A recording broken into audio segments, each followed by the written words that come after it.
have battles that shape us, but some of them are invisible. Today, we explore one of those battles that many face but few talk about. How do you fight a monster no one else can see? Join us as we dive into the world of OCD, or Obsessive Compulsive Disorder, through the eyes of an inspiring author who's turned her struggle into a powerful story for children and adults alike. I'm Natty. I'm Vita, And we are here to thrive. Welcome back to another episode of Thrive by the Rising Muse. Today we have a special guest with us, Marin Canaday. Marin is not only a talented author, but she's also a national volleyball champion who has battled OCD since childhood. Her book, My Little Monster, I love the name of your book, offers an insight and creative way to help children and adults understand and manage OCD.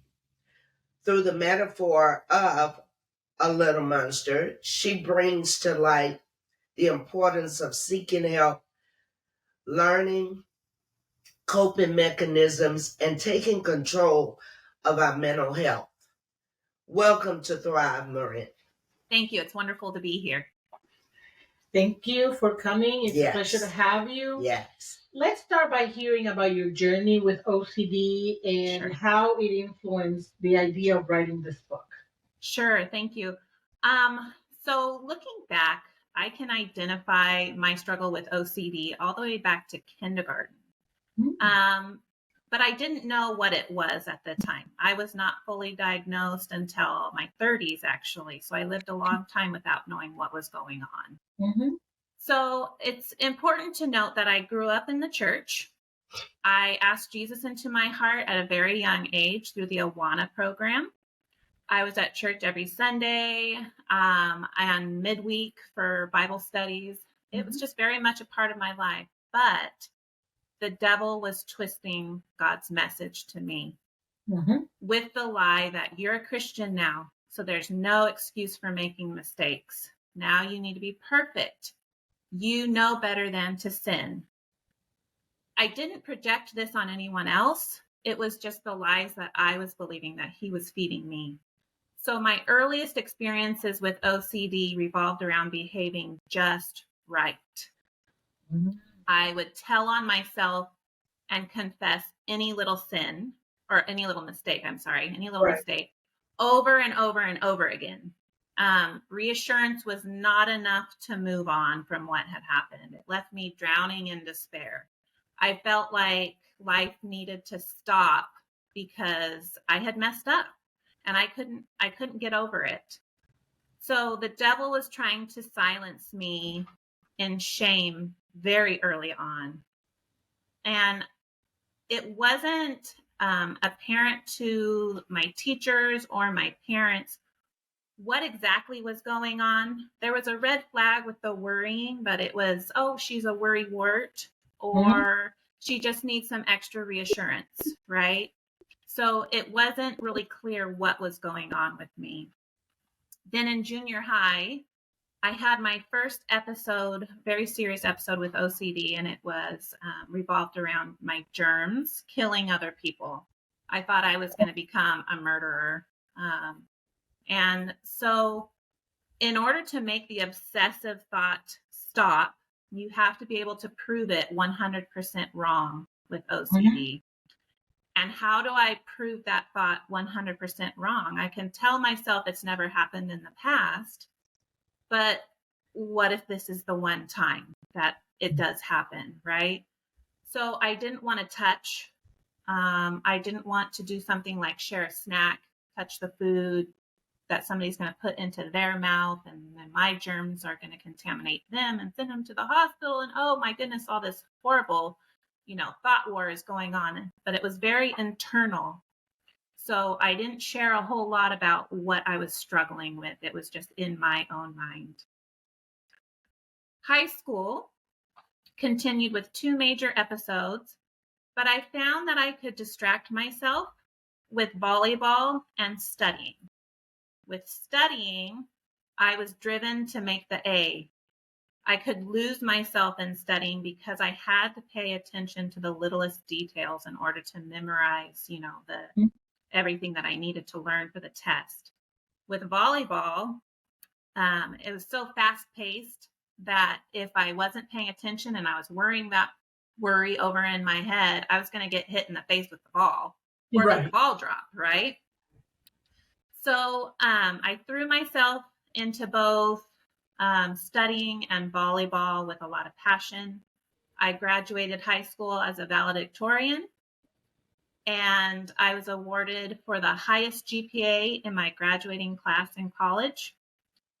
But I found that as I got older into adulthood, that no amount of book smarts was a match for my adult episodes with OCD.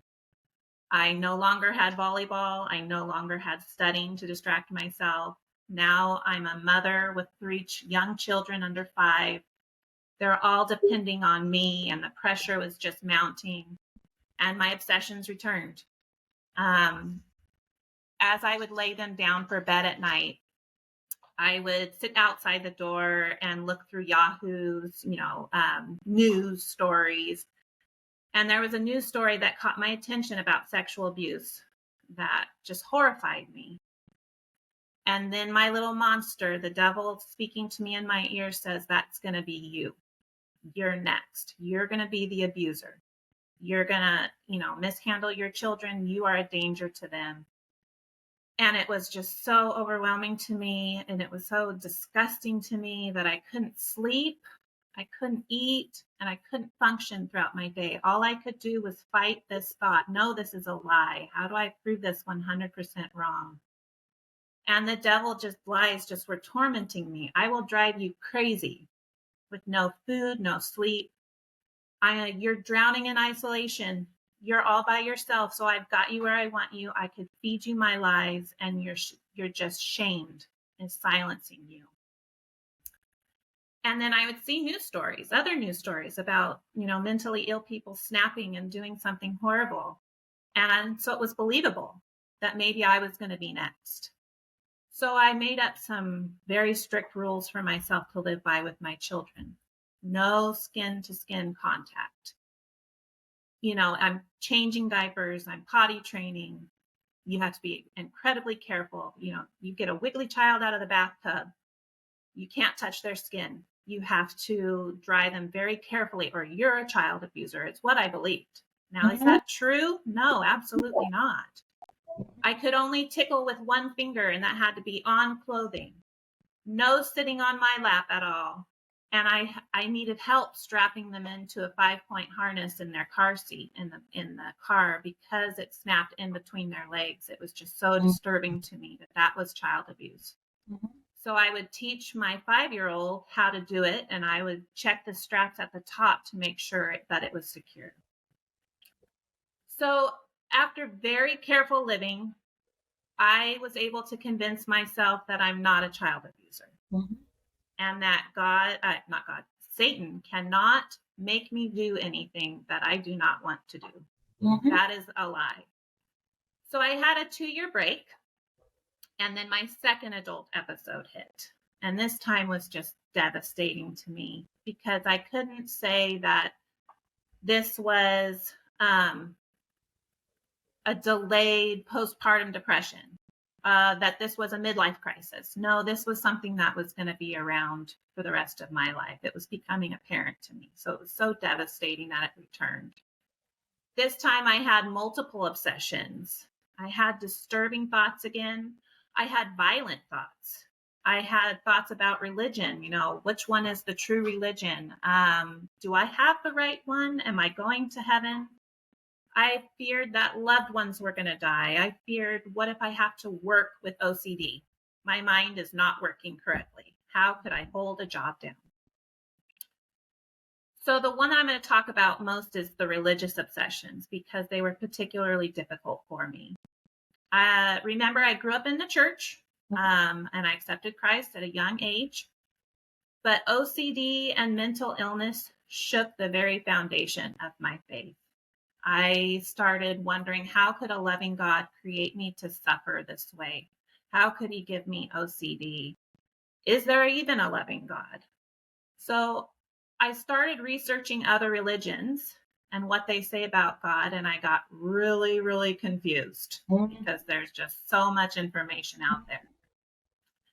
So I cried out to God and I said, God, I need to hear from you. And I don't know who you are, but I believe you're there.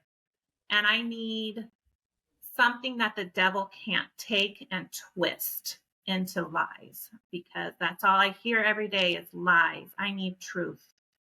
So the next morning, I look in my email inbox, and there's a devotional that I was receiving. And the focus verse was Exodus 14:14. The Lord will fight for you. You need only to be still. Now, this didn't take away my obsessions all at once and solve all the worries that I was having, but it showed me that God was going to fight for me, and that when I was healthy again, he's the one who had done it. Right. And so I'm still fighting shame and I'm working through it, but I'm getting healthier. And God gave me the idea for a book, my first book, My Little Monster. And this was so encouraging to me because it was like God was handing me a new purpose. It was him telling me, I still believe in you. You still have work to do. You may think you're so broken. You may think that you're worthless because of all your fear, but I have a purpose for you. And so a conversation that I had had with my therapist early on came back to me, and it was comparing OCD to a monster. And so I could easily envision this little monster sitting on my shoulder, whispering all sorts of lies and fears and doubts into my mind. And the words just started bubbling out of me. And I wrote a poem in less than 30 minutes. This is not something that I have ever done before. And I knew I needed to do something with this story. And so I Googled publishers and I sent it to the first one that I found. And the woman on the other end happened to be OCD herself. Wow. And she loved it. Yes. And then it's a hybrid publisher. So they do their part. I pay some money. At the end, we get a book. And it was a large fee. And we are a one income family. And out of nowhere, God just drops the money in our bank account. And so it was like, this is my purpose. I am going to make sure that this happens for you. Yes. And so with the little monster, there's this little monster that sits on the main character's shoulder, whispering all sorts of doubts and fears. Sometimes it whispers, and it's easy to function with it when it whispers. Sometimes it screams, and it gets bigger and bigger and bigger and harder to ignore. And it gets out of control, quite frankly. I see myself as the main character. This was me as a child trying to ignore my little monster, and at times not being able to, quite frankly. So as a woman of faith, like I said, I believe that little monster is the devil, whispering all sorts of lies and fears into my mind. But the trick is the monster lies. It is not truth. You can talk back to that monster and say, this is a lie. That is not me, and that's not how I'm going to live my life. Wow. Ooh. I think you've explained to us that while you were growing up, it was a challenge. Definitely. Yes, definitely. Especially when balancing sports and academics. Yes. Although that was healing. Yes. Yes. And this experience, I know, it shaped your approach to life. Yes. And I'm glad that you saw that God was there. Yes, definitely. Through Exodus 14:14. Yes. That you saw that he was there. You were not alone, and you didn't have to fight your little monster alone.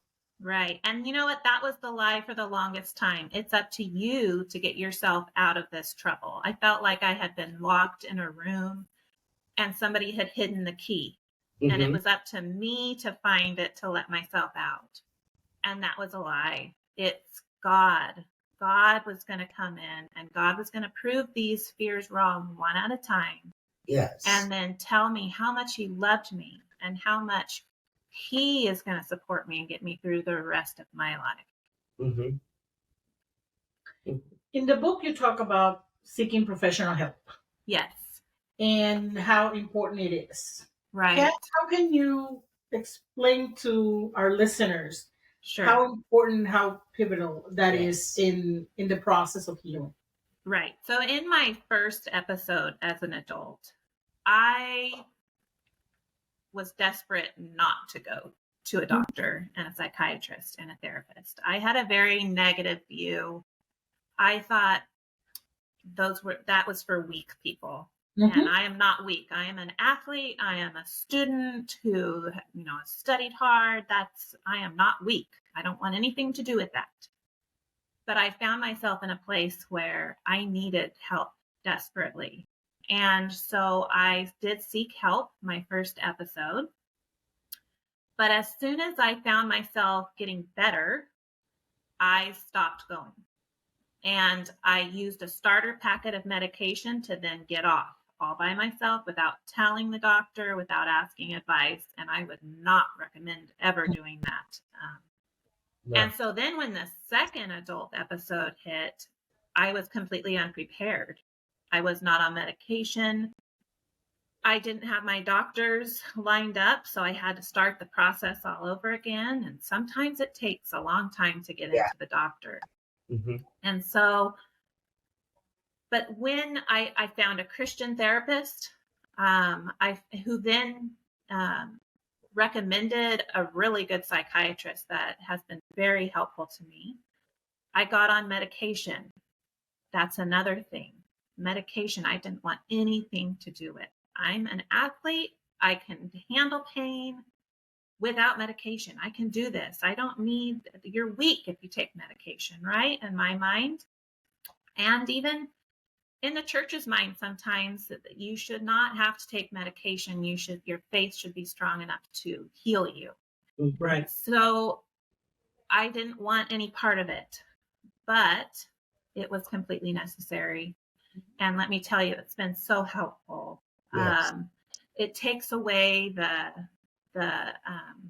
effects of anxiety on myself. It takes away the nausea, the not being able to sleep at night that drives you nuts.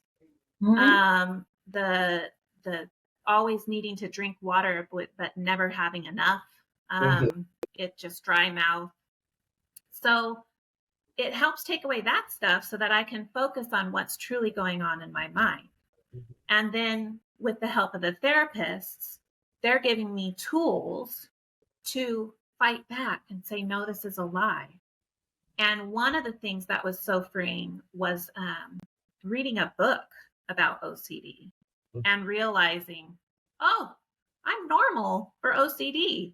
Look at all my thoughts. They're just written out right in the line there. I've had this obsession. I've had this obsession. Check me off for that one.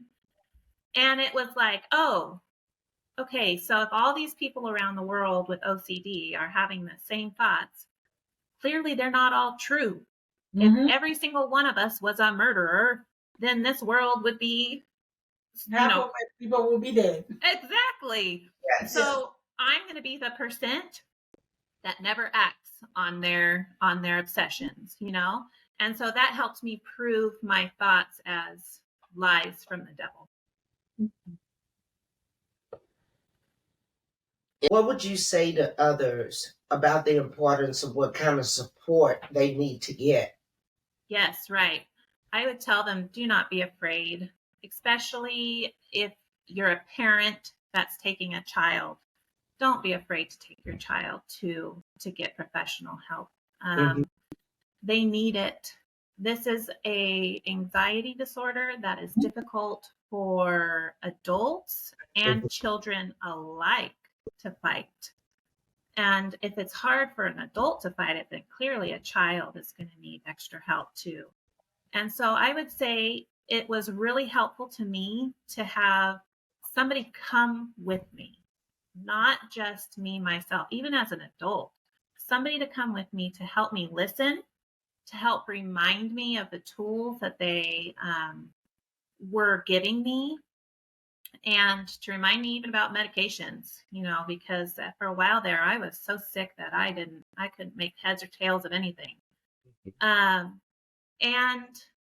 I would also say to the parent of the child to be patient and not to expect yourself to have all the answers. Mm-hmm. Because I very much as a child depended upon my mother as my therapist. That's what I jokingly called her. You're my therapist, Mom. I don't need to go to therapy. I just need to come to you. Mm-hmm. But then I thought that she would always have the magic words to release me from OCD, because it happened a couple times that she said something and it stopped the OCD thought in its track. She called it a lie and I believed it. But then as an adult, when I came to her and I was still looking for those magic words, Mom, please release me from this, she couldn't. She didn't know what words to give me, and it was frustrating for her. That's not your job, as a parent. You can give the reassurance, but with OCD, it's never enough. You need more and more and more. So I would say to parents, it's okay to take your children to therapy, to a psychiatrist, to reach out for that help. That's what they need. And they know more about the OCD and the anxiety disorder and how to help someone who's in it.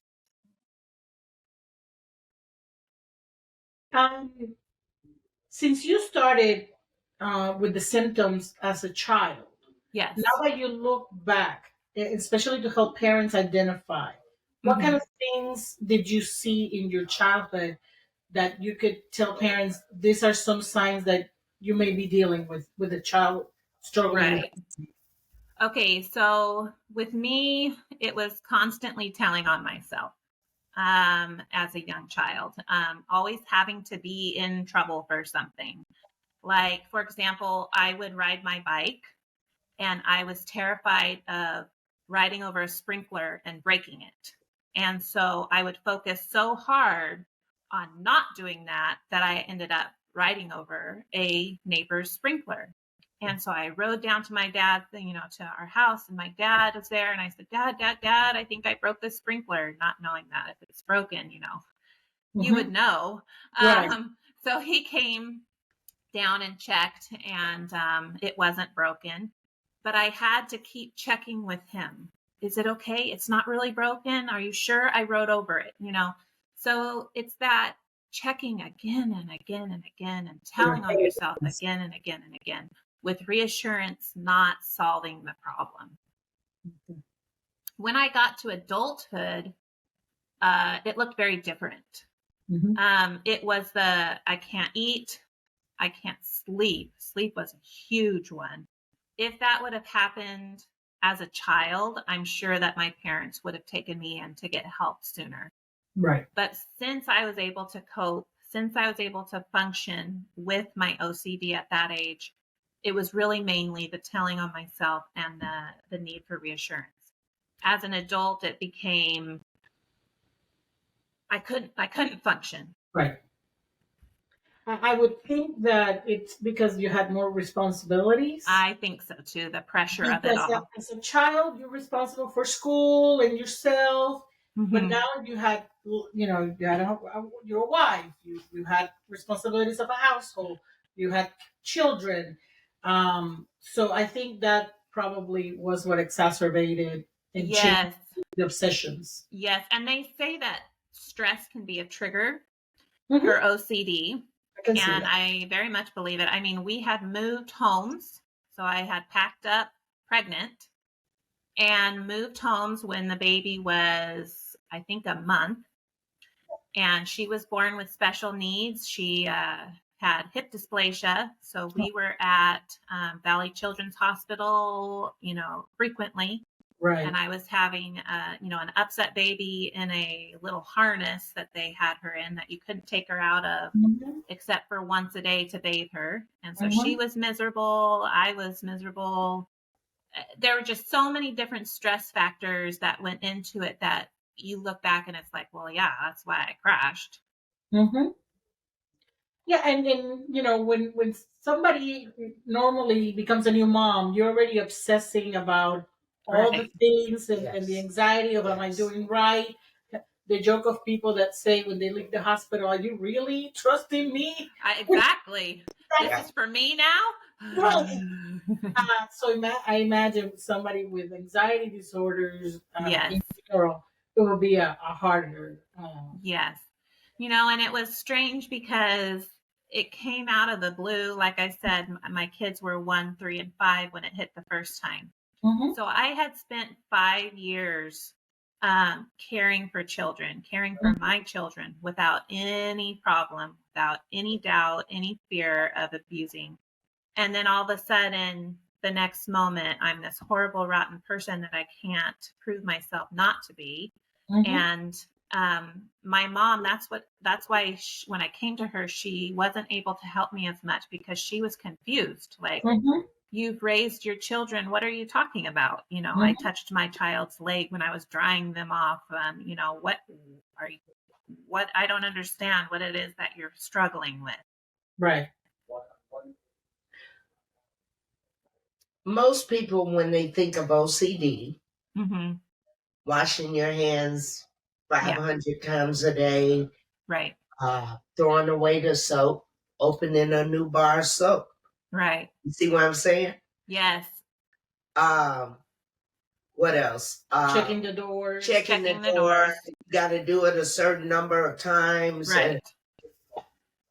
But as I've been listening to you, and after going to school, I realized I was a little OCD myself. Mm-hmm. I was abused as a child. And my biggest fear was growing up to be an abuser myself. Mm-hmm. As you were talking, I remember my first child was my daughter. Mm-hmm. And I prayed for a daughter Mm-hmm. because I wanted to give her a better life than I had. Yeah. But I was so paranoid. Yes. Even with my husband. If he changed her diaper, I was right there watching. Right. Right. Didn't want to touch the wrong place. Right. You Right. know? Mm-hmm. And I went through that. Yeah. I got so bad that my husband had to grab my shoulders and say, look, that's not the kind of man I am. Oh, sure. Yeah. My satisfaction comes from you, not Right. her. Right. I know you grew up in that kind of home, but that's not the kind of home that we have here. Yeah. It took me a while. I think the first 3 years of her life, Yeah. even when I was asleep, I was watching. Right. Right. I don't think I have. I may have some tendencies, but I do have diagnosed anxiety. Yes. And I probably do remember this conversation when Mason was a baby. And you mentioned that whole bathing thing, and it just brought it back. Yes. I was abused as a child, Mm-hmm. and I would bathe him completely, but his privates, he was like, Yeah. Yeah. Those can dry on there and air dry. and I would not clean thoroughly or nothing. Yeah. We had circumcision, so I wanted to be even more delicate. Yeah. And I remember watching a show because that first year Google and I became unique because Yeah. if he breathed more than he was supposed to, I was Google. That's Right. why I said, brand new mom, you just go crazy. Yeah. You do. You do. So, and if you have, like I said, if you have an anxiety disorder, forget it. Right. And so they were talking about the kids' hygiene and stuff. And I remember calling you and said, I actually have to pull back and walk because boy. Yeah. And she's like, yes, you do. Hello. And it took me a couple of months to actually feel comfortable Yeah. with cleaning him properly. Yeah. He was getting him out of the day, but Right. because of that whole, I don't want to touch him in the wrong way. Right. OCD starts here. Yes. And Well, it's go ahead. okay. And it's not being able to move past it. Right. It's it sticks, and it takes away all ability to function. All you can do is focus on proving it wrong.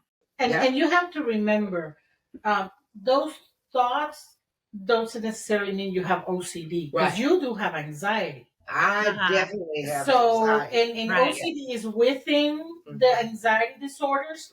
So one of the things that, and I remember when I went to school, is you suffer when you start studying psychology. You suffer what they call the mid student syndrome. I got that. That's me. Where every disorder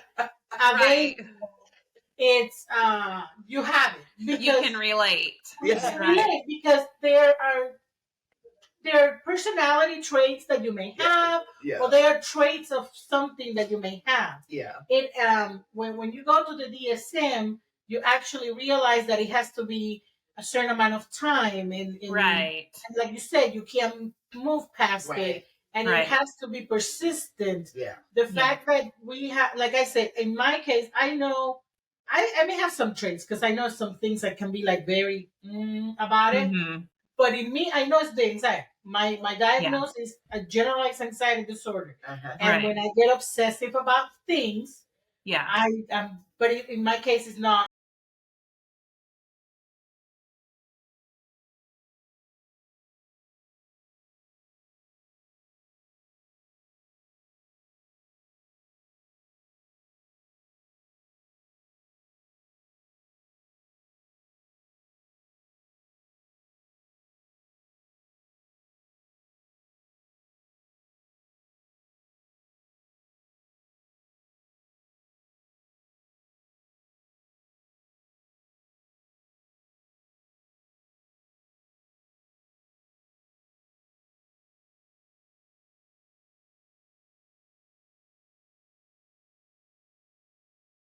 Where I go with that.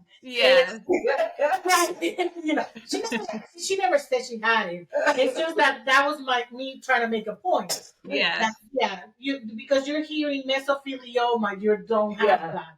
So my way to stop that the thought process was, you do not have prostate cancer. So, we all have traces of things and some traits, but for it to be an actual diagnosis, it has to be persistent. It has, like with depression, you have to be totally depressed and non-functional for a minimum of 2 weeks. And if you have it for over a year, it's no longer depression. It's I forgot the name right now. Is it chronic? No. I can't believe I forgot it. Okay.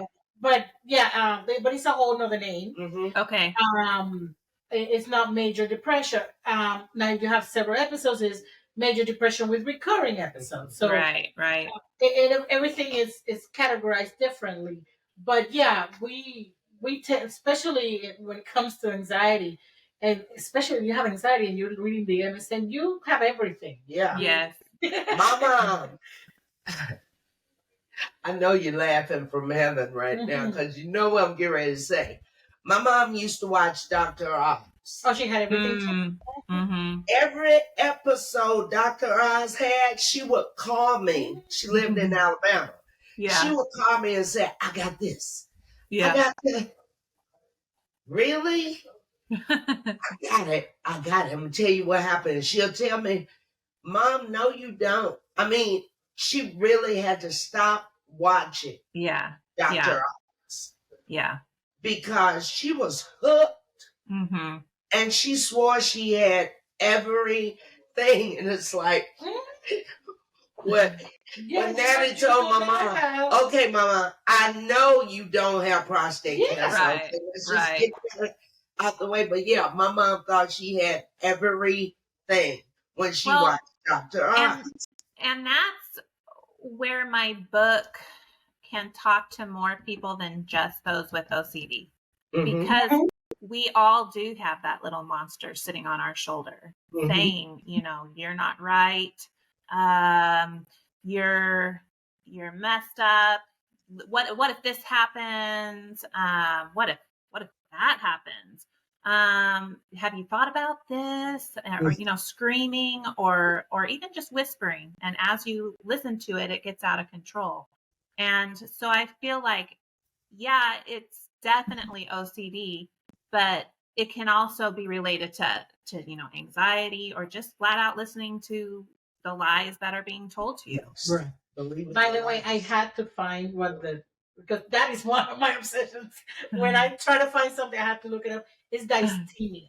Oh, Dysthymia. okay. When you've had it for an extended period of time, it's no longer major depression, it's dysthymia. Okay. So yeah, I had to find it. Yes, she is the Google queen. Whatever Yeah. question we ask, I immediately I know she's gonna Google it. Yeah. Yeah. I know. One day, she was driving, and I said, "You want me to drive?" And I said yes. And she said, "Yeah." And she pulled over for us to switch, So I could Google so whatever she it could was. Google. So you could Google. Yeah. Is that OCD? I didn't know that they're having trailers. Having trailers.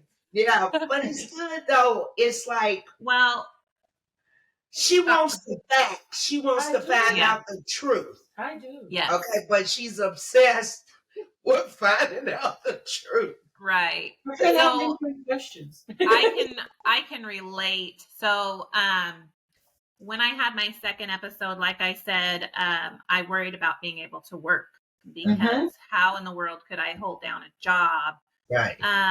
when I can't function?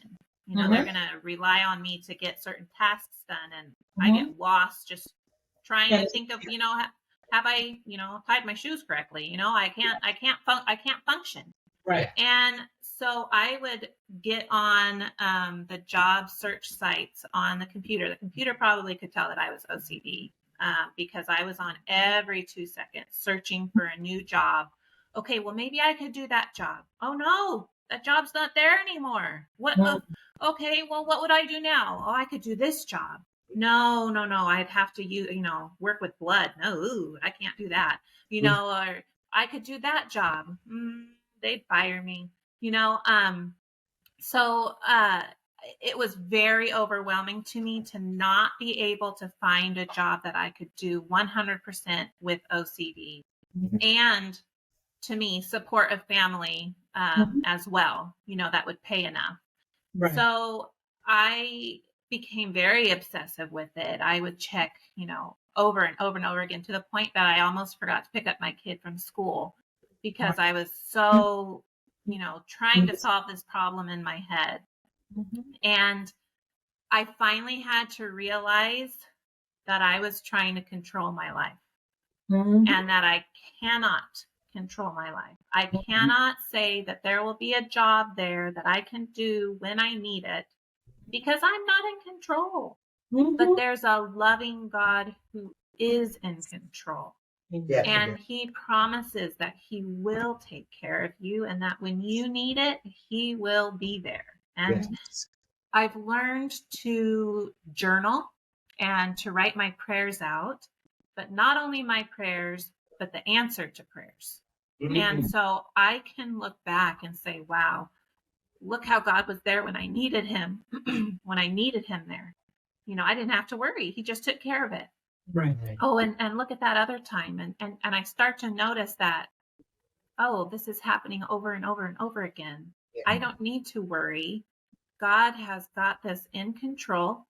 It may not happen exactly how I thought it would, but he always takes care of it. So I can relate to that on the computer. Gotta know, gotta look it up. To me, it was, I remember telling a friend, I gotta hide my computer. I gotta hide it. I can't stay off of it. I can't, you know, I need to get rid of it. But even then, that would have driven me nuts because I wouldn't have had the answers. Right. Yeah. So it was all about controlling it for me. Yeah. So you mentioned that My Little Monster is your first book. So you have another book? Yes, I do. And it's called The Very Best Me. Okay. And it is also about the little monster that sits on your shoulder. And at the beginning of the story, the little girl is very confident and able to do life and able to function. And then, you know, a little lie is whispered. and everything turns. And it talks about the need for the support system and the parents or the friends or the doctors or psychiatrists who come in, and what kind of help would be truly helpful to a person with OCD. Mm-hmm. Things like, listen patiently. It may not make sense, but I need you to listen.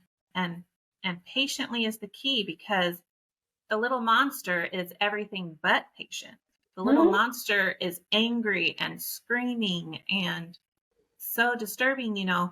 If you join in with him, how can I fight both? If you're going to look at me and be like, get over it, that's not going to happen. Mm-hmm. And now I'm fighting both of you. Right. I need somebody on my side who can tell me.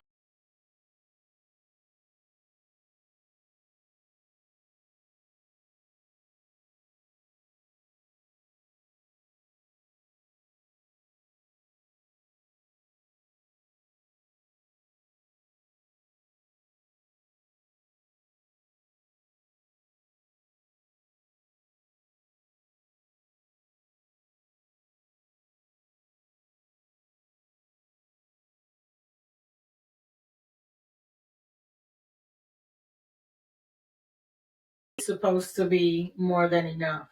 Mm-hmm. That's one of the reasons for this podcast. Mm-hmm. And mental health awareness is changing. Yes. Right. Not fast enough for my liking, Mm-hmm. because I still see videos and articles of well-intended, I'm going to give them the benefit of the doubt.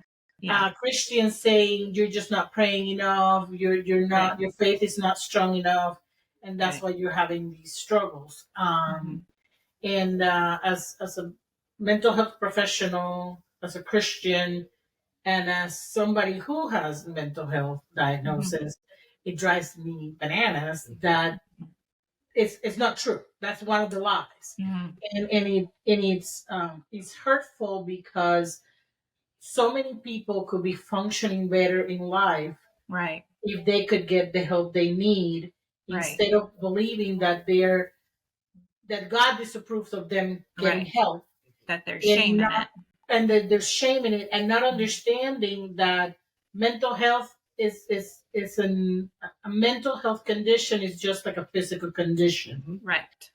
So the question here is, how do you hope that this book contributes to the deeper understanding of mental health overall within the faith community? Right. I hope it helps fight that stigma of Mhm. going in to see the doctor, of taking the medication. Medication was one for me Mhm. where I had heard, the line, flush the pills and pray, or, you shouldn't, there's how many people, Christians, are taking anxiety medication when really they should be praying. And, Mhm. um, that was hard to swallow when I'm taking these medications, and I truly believed that I wouldn't be here if I wasn't on them right now, Mhm. And so to think of taking that help away, I believe that God was helping me through with the medication. I believe that was his tool Mhm. to help heal me and to get me to a place where I could then listen to what he was giving me.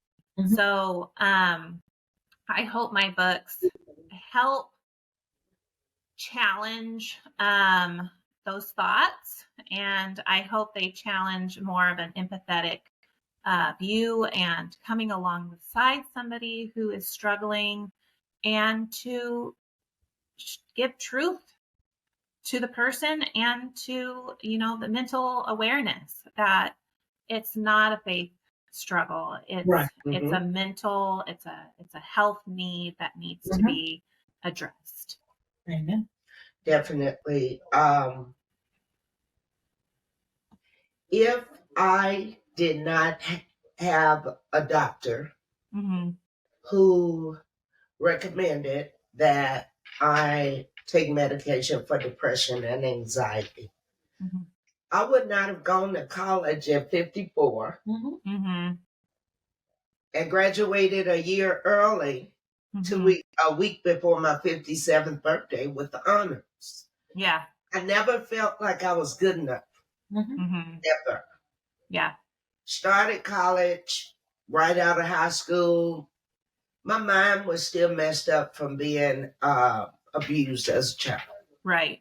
I was trying to figure out What how was to going make on? it every day. Yeah. But after being married and raising my family and being a grandmother, and then my mom died. My mom was an educator for 38 years. And she always told me, there's a teacher inside of you. Yeah. Somebody to believe in you. But I felt insecure. Right. I always felt insecure. Right. But going to college, I told Natty, I heard my mom's voice. Look up Christian universities. I did. I knew anything. I was registered in college. And then I knew anything. I finished college. Yeah. That really, really helped me. And it told me I'm better than I thought I was. Yes. Because I always wondered if I was good enough. Right. But when I graduated with honors, God said, what you think about that? Yeah. You know Above what? and beyond. Yes. And my identity was so negative because of the OCD, and probably for you because of the abuse. I saw myself as a coward. I was sick of fear. I was sick of being afraid. I did not like who I was at all. Right. And I could tell that I was different. And I didn't want it to get out that I had something weird about me, as a child. And so I kept people at an arm's length, and I didn't really make those really close, deep friends. And so, when you do that, you're isolating yourself, and you're more susceptible to the lies. And then in college, I had a 10-year break from OCD thought patterns. I don't know why. It was unexpected. It was unexplainable. And so I saw that as, I've got my chance to recreate myself. I'm going to become this strong, confident young woman. I'm going to be a leader. And so I found my husband, and we fell in love, and I married at 20, which was my sophomore year of college. I did college, I did grades, I did volleyball, I did marriage with confidence. I'm juggling all of it. Had 3 children. Then, as you know, I crashed, and all the old identity problems came back, and I hadn't solved them. And so I'm thinking, I'm a coward, and I'm stuck in this, and this is who I am, and I'm worthless. But the wonderful thing is that God has redeemed me. He has given me new value and has shown me that I am a child of God, and that because of that, that is my value. He loves me. He gives that to me. And he still has that purpose for me and that desire to use me. And so with that, it has just given me a whole new identity, just like with you going to school, realizing, I had that in me. Yes, you have it in you, and God is going to draw that out of you. Yes. And try to take all those lies away. Yeah. Yeah, because if it was left up to me, right, she's sitting there by herself. Yeah. Because when she came to me and told me God told her to do a podcast, I'm like, girl, I make sure your wardrobe, your hair, your makeup, everything, the camera is right. And she said, no, God said you're supposed to be right by my side. Oh, yes. About a month? No, it took longer than that. It took a while because I don't like jumping into things. Yeah. And then find out it's not for me. Right. I want to complete everything that I start. Yes. So I had to make sure. I told her, God's going to have to step down from heaven and get in front of me and tell me. He did. He did. At church. Yep. One of the pastors of another campus uh, who did not know me, Uh-huh. and I did not know him. Mm-hmm. And I looked at her and I said, "You paid him, didn't you? You paid him because And we were not even in the main sanctuary. We were in one of the annex, so we were looking through a screen. yeah, we were looking at screen. I Wow. wasn't even looking at him. You know, Yeah. Which, uh, that's what I needed to hear. Yes. I needed to hear that for us to be on one accord, because somebody can tell you something and you Right. just do it. Mm-hmm. I wanted to make sure it was for me. Right. It was for me, because I still have a fear of failing. Mm-hmm. Mm-hmm. Very much. Me Okay. too. Mm-hmm. A fear of failure. Mm-hmm. Yeah. Trying to be perfect. Yeah, Trying to exactly. do everything perfect, Right. But I know this is where we're supposed to be, because absolutely. when God shows you things and then he confirms it Yes. and it just blows your mind. It's Yes, like, it does.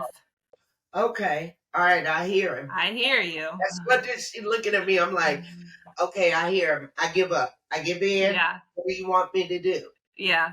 Yeah, but I spent the majority of my life not being good enough, Mm-hmm. feeling that I wasn't good enough. Right. And then trying to be a good girl growing up so I Yeah. wouldn't be abused. Right. If I do the right things, they won't abuse me. Mm-hmm.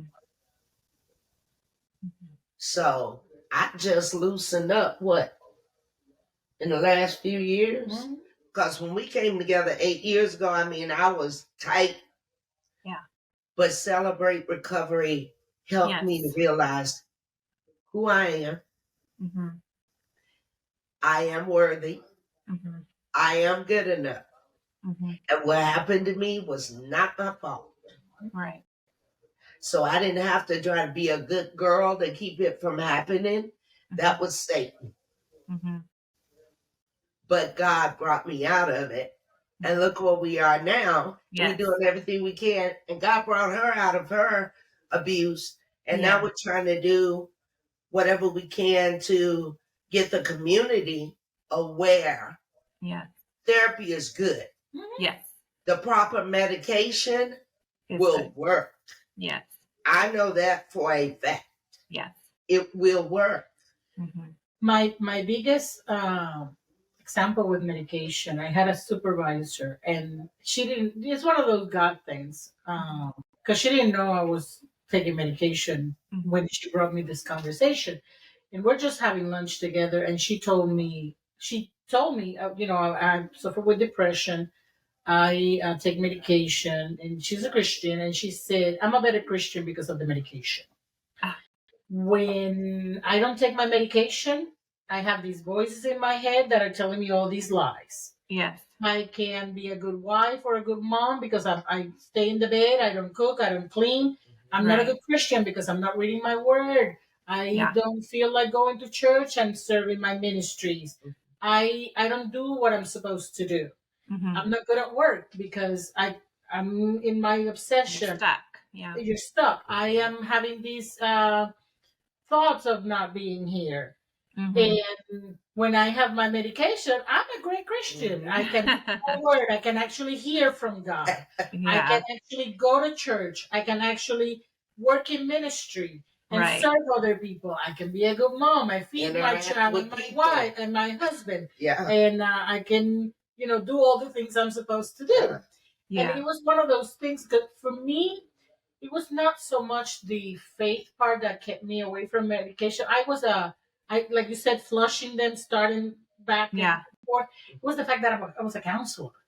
Mm. How are you counseling other people and you are on medication? Yeah. That was the one for me. And then Right. I realized that, it actually put me in a better place to counsel other people because I Right. can understand their pain Yeah. better Right. Right. than people who haven't had stroke. Exactly. But while my head was lying in my little monster was lying Mhm. to me about, ew, you are a counselor and you need help. Right. How can you do that? So there's still a lot of ways to go. Yes. But I'm proud of you Oh, thank you. yes. coming out, because I Very know proud of you. it's not easy. Yeah. No, it's not. But you know what? I feel like I'm doing what God wants me to do. Exactly. You know, and with that, I don't. It doesn't matter how hard it is. I'm going to Right. do it. Right. You know, there's a Bible verse in 2 Corinthians 1:4 that says, He comforts us in all our troubles so that we can comfort others. When they are troubled, we will be able to give them the same comfort God has given us. Amen. And I just feel so overwhelmed with how much love and help that He gave me. I thought it was impossible for God to break the chains of OCD and mental illness, but He is a big God and He is powerful and He can do it, and He did do it in me. And so with Him showing me and doing all that for me, I feel like I've got to do this for others. I've got to help. I've got to tell them how good our God is and how much He loves you and wants to be there for you. Are there any more books coming? Well, not at the moment. At the moment, I'm mom, and I'm a very busy stay-at-home mom. But as I'm with the children in my life, I can identify little hang-ups with anxiety that it would be nice to have a book to talk about. And so I am filing those away, and when the words start bubbling out, I will let them come. There you go. Awesome. Thank you. You're very welcome. Thank you for having me. Thank you for sharing your stories, sharing your struggle, sharing your triumphs. Okay? If you don't know how to fix it, that's a problem. But then when you figure out how to fix it and realize that I can still have a great quality of life, and not only for myself, but to help others. See, when you're delivered, you have to give other people the information so that they can get delivered too. Absolutely. You don't want to be the only delivered one. Right. Yeah, you want others to experience that freedom, especially in Christ. Yes. Knowing that He's going to fight for you.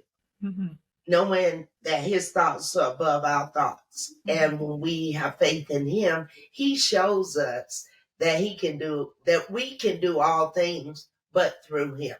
Yes, through Him. Not out of our own will, but through the will that He gives us. So we thank you so, so, so much. Oh, you're very welcome. Thank you for giving us a deeper understanding of OCD. I told you, I thought it was the doorknob and the bars of soap. With the hot water. But listening, it's like, okay, I went through that. I did that. So really, all of us are a little OCD. You know what? I think we're all on the spectrum. It just depends on whether it's on the low end or the high end. It just depends on how debilitating it is to make it really OCD. Yes.